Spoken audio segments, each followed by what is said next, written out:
Hi, my name is Tesney. Today I want to talk about parsing. I play on ps4 and can't even use add-ons, so I shouldn't have skin in this game, but I do. Because without parsing, it's really hard to learn how to raid. The one in-game tool is Skystone C. It is pass-fail. The only question that Skystone C answers is, can I do the basic rotation for 3 minutes straight? Yes, or try again. Basic rotation is only one of many raiding competencies. For the rest, we have to reach for outside tools. Battle logs. Ever try using a controller and the in-game battle log to figure out how you died? There is so much information to sift through.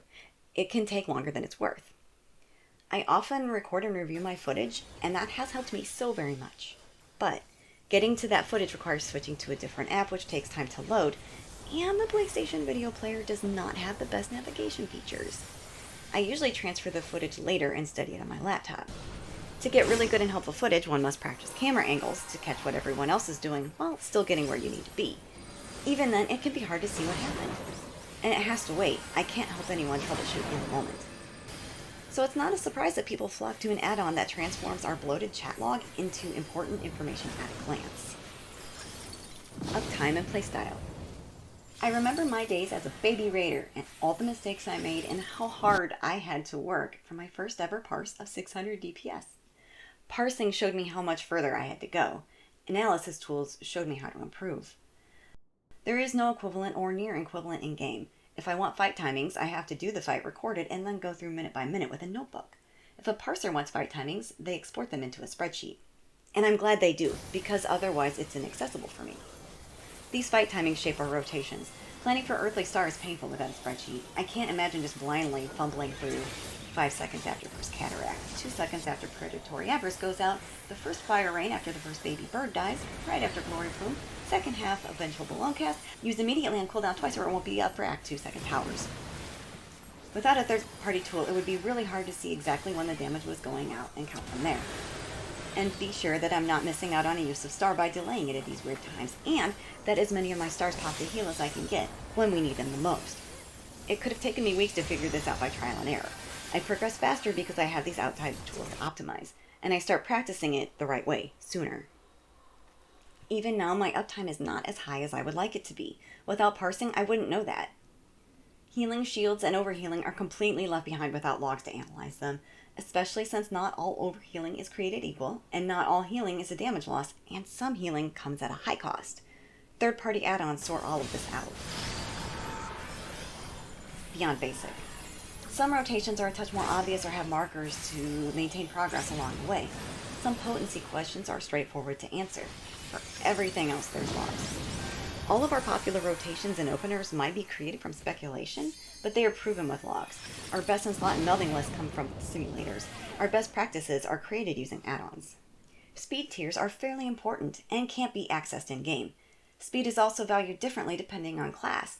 And while we can in-game theory craft who, it takes outside simulation to simplify the questions of how much, how it affects other stats, and how it affects the rotation. I'd just be guessing and floundering without other people's add-ons. The Enrage Timer. Even if we killed the competitive aspect of logs, there's still the Enrage Timer to contend with. The fact is, Savage fights are designed so that all 8 people have a minimum participation requirement. Flee! You have been found wanting. That's the part that always gets me.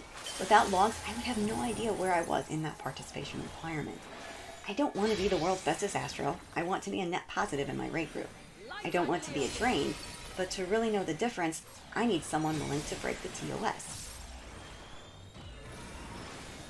A promise for in-game tools. Honestly, the reason I'm even talking about it at all was that there was a vague promise to look into making in-game tools, and that got me excited. I want to see the factors of someone's death with everything else filtered out. I want to see a list of damage downs. I want to check if someone missed divination, or often misses group healing. I want to see my uptime. I want to see my dot uptime. I want to see overhealing. I want to see if or how long I overcapped my gauge. I want to confirm that I squeezed enough globals into a buff window. I want to see what others are doing. I want to put my cards on players with the highest uptime, and I want to know for sure instead of guessing on the enmity list. If I could see for myself in-game how these things are affecting my output as it happens, I would learn faster. I would be more confident when I'm on the right track. I would see exactly how often I was making little mistakes and really how much they cost me. I think it can be done without adding toxicity to the game by handling it the same way we already do. Harassing someone for what's in the battle log box gets you banned just like for harassing someone for standing in the bad. And enhanced battle log features don't have to be available in dungeons or leveling content. Primal X, normal raids, and savage raids would be enough. Or maybe an overhaul of Skystone C that lasts longer and makes suggestions on uptime, clipping, buff windows, resource management, stat priorities, speed tiers. That would be so cool. So I do hope the developers are looking at ways to make the in-game battle logs a useful feature instead of a last resort. I think that if they're truly interested in getting players away from mods and add-ons, is to provide some tools in-game that actually prepare someone to succeed in Savage. I look forward to it. Thanks for watching.